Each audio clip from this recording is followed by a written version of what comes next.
అందరికీ నమస్కారం అండి. 32 క్రిమినల్ కేసులున్న వ్యక్తి,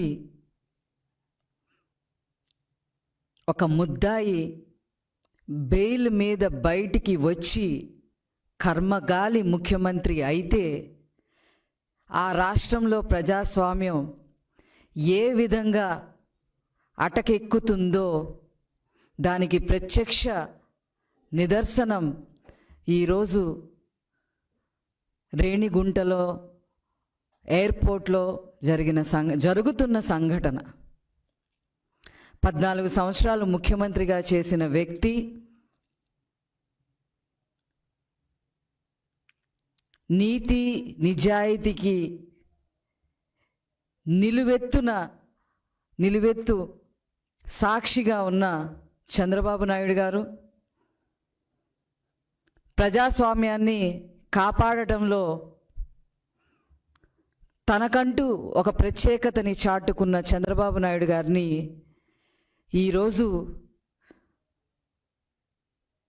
అతను పుట్టిన జిల్లా, పెరిగి పెద్దయిన జిల్లా, చదువుకున్న జిల్లా, ఎదిగిన జిల్లా, ఆ జిల్లాకి ఈరోజు వారు పర్యటన చేస్తాను అని చెప్పి బయలుదేరితే ఈరోజు వైసీపీ చేస్తున్న అరాచకం ఏమిటండి అది? అంటే అక్కడున్న మంత్రి ఎర్రచందనం స్మగ్లింగ్లో కానీ, మైనింగ్ మాఫియాల్లో కానీ, వేరే రాష్ట్రాల్లో కాంట్రాక్టులు చేసుకుంటూ బతికే వ్యక్తి, ఒక అవినీతి పరుడు, పంచాయతీ ఎన్నికలు గురించి కానీ, పంచాయతీ రాజ్ శాఖలో ఉండే యొక్క ప్రిన్సిపల్స్ని కానీ ఏ విషయం కూడా అవగాహన లేని వ్యక్తి ఈరోజు ప్రతిపక్ష నాయకుడిగా ఉన్న చంద్రబాబు నాయుడు గారిని అడ్డుకునే ప్రయత్నం చేస్తూ ఉన్నారు. ఎందుకంత భయపడుతున్నారు మీరు? దేనికంత భయపడుతున్నారు? ఇంతకు ముందు కూడా పల్నాడుకి వెళ్ళాలి అని చెప్పి చంద్రబాబు నాయుడు గారు పూనుకుంటే భయపడిపోయి గేట్లకి తాళ్ళు కట్టారు. అదేవిధంగా వైజాగ్ అక్కడున్న ప్రజల్ని ఉద్దేశించి మాట్లాడటానికి బయలుదేరితే ఎయిర్పోర్ట్లోనే పెద్ద సీన్ క్రియేట్ చేసి వెళ్ళనీయకుండా చేశారు చంద్రబాబు నాయుడు గారిని. అలాగే రామతీర్థం వెళితే లారీలు అడ్డు పెట్టారు. ఈరోజు చిత్తూరు జిల్లా పర్యటన కోసం అని చెప్పి బయలుదేరితే ఈరోజు భయపడిపోయి మీ అరాచకాలన్నీ కూడా ఎక్కడ బయట పెడతారో అనే ఉద్దేశంతో ఎయిర్పోర్ట్లోనే మీ యొక్క గవర్నమెంట్ ఒక బలాన్ని ఉపయోగించి ఈరోజు ఈ రకంగా ప్రవర్తించటం అనేది చాలా దురదృష్టకరమైన విషయం. ఇలాగే చేశారు వైజాగ్లో. ఇలాగే చేస్తే ఏమైందండి? ఆ డీజీపీని పిలిచి ఏం చేశారండి? ఆ మాత్రం బుద్ధి జ్ఞానం మీకు లేదు వైసీపీ గవర్నమెంట్కి? పొద్దున్నుంచి సాయంత్రం దాకా హైకోర్టులో నిలబెట్టి కన్సర్న్ జడ్జ్ సెక్షన్లు చదివించారు డీజీపీ గారి చేత. చేతులు కట్టుకొని అక్కడ సెక్షన్లు చదివి పొద్దున్నుంచి సాయంత్రం దాకా అక్కడ నుంచొని అక్షంతలు వేయించుకొని బయటకు వచ్చిన పరిస్థితి డీజీపీ గారిది. ఆ విషయం అందరూ మరవక ముందే ఈరోజు మళ్ళీ ఏంటండి ఈ అరాచకం ఏంటి? ముఖ్యమంత్రి బయటికి రారు, ప్రజల గురించి పట్టించుకోరు, అభివృద్ధి శూన్యం, 1,50,000 కోట్ల అప్పులు చేశారు. ఎందుకు చేశారో తెలీదు. పన్నుల భారం మోపారు. ఎక్కడ చూసినా అవినీతి, ఎక్కడ చూసినా దందాలు, ఎక్కడ చూసినా సెటిల్మెంట్లు, ఆఖరికి షిప్పుల్లో ఉండే పెట్రోలు డీజిల్ 35 రూపాయలు అది కూడా దొంగలించుకొని 75 రూపాయలకు అమ్ముకుంటున్నారు. ఇది అది అనేవి లేదు. వీటిని ప్రశ్నిస్తారు అని చెప్పి ఈరోజు ప్రతిపక్ష నాయకుల్ని మీరు అడ్డుకుంటారండి? మీరు అడ్డుకుంటారా?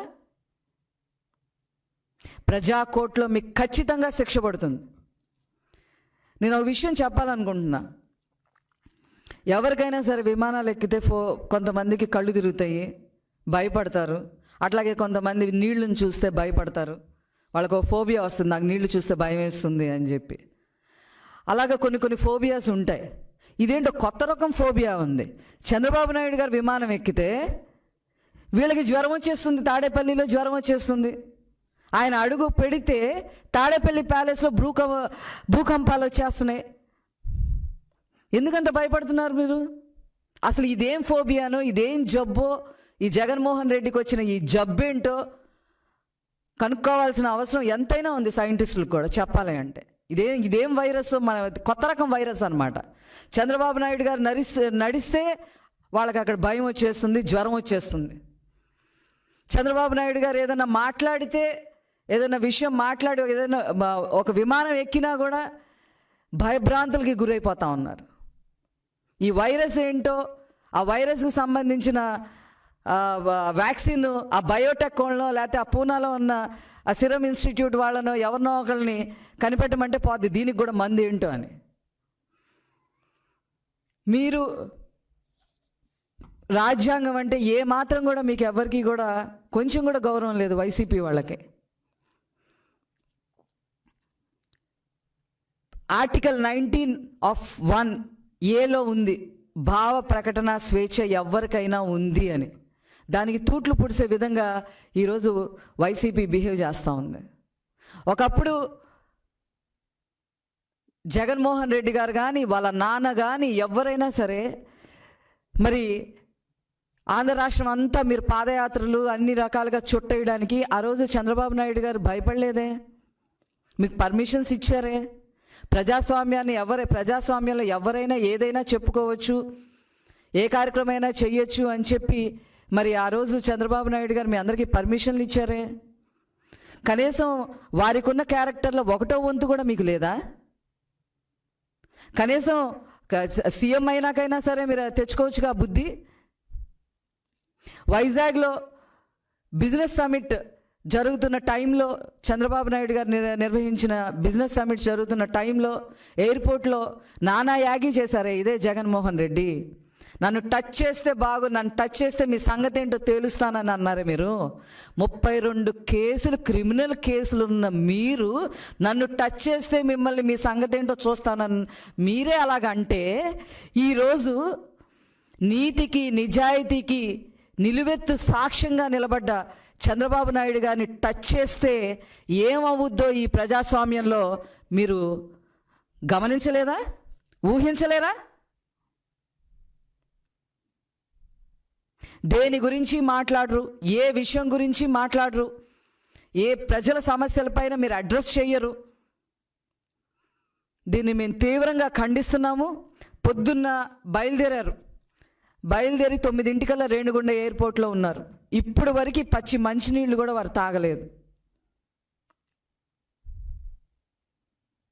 కొంచెమైనా ఇంగితం ఉందా ఈ గవర్నమెంట్కి?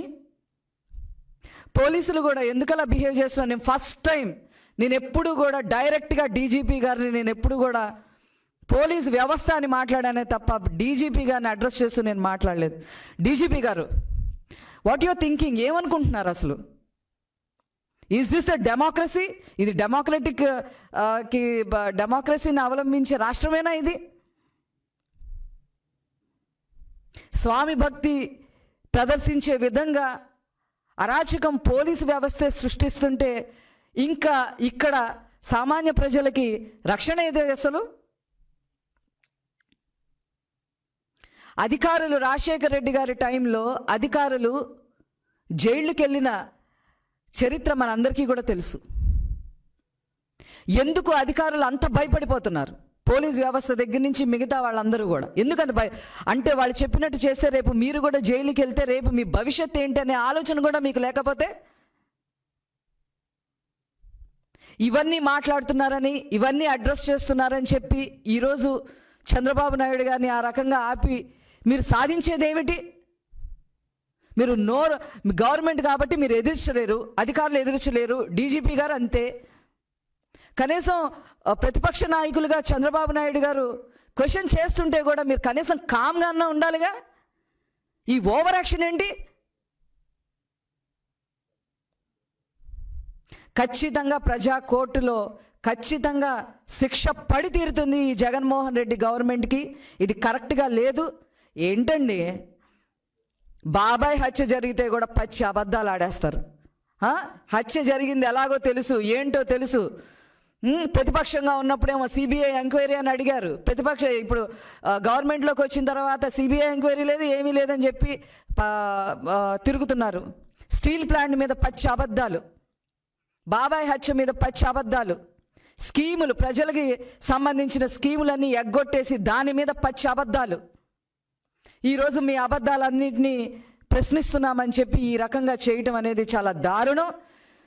రానున్న రోజుల్లో ప్రజా కోర్టులో మీకు శిక్ష తప్పదు. చేయండి, ఇంకెన్ని చేస్తారో చేయండి, కానీ భయపడేది లేదు. టీడీపీ, తెలుగుదేశం పార్టీ భయపడేది లేదు. మీరు ఎన్ని అరాచకాలు చేసినా, ఎన్ని చేసినా ప్రజల పక్షాన మా నాయకుడు చంద్రబాబు నాయుడు గారు నిలబడతారు. వారి బాటలోనే తెలుగుదేశం పార్టీ మొత్తం కూడా నడుస్తుంది అని చెప్పి ఈ సందర్భంగా నేను మనవి చేస్తూ సెలవు తీసుకుంటున్నాను. Thank you.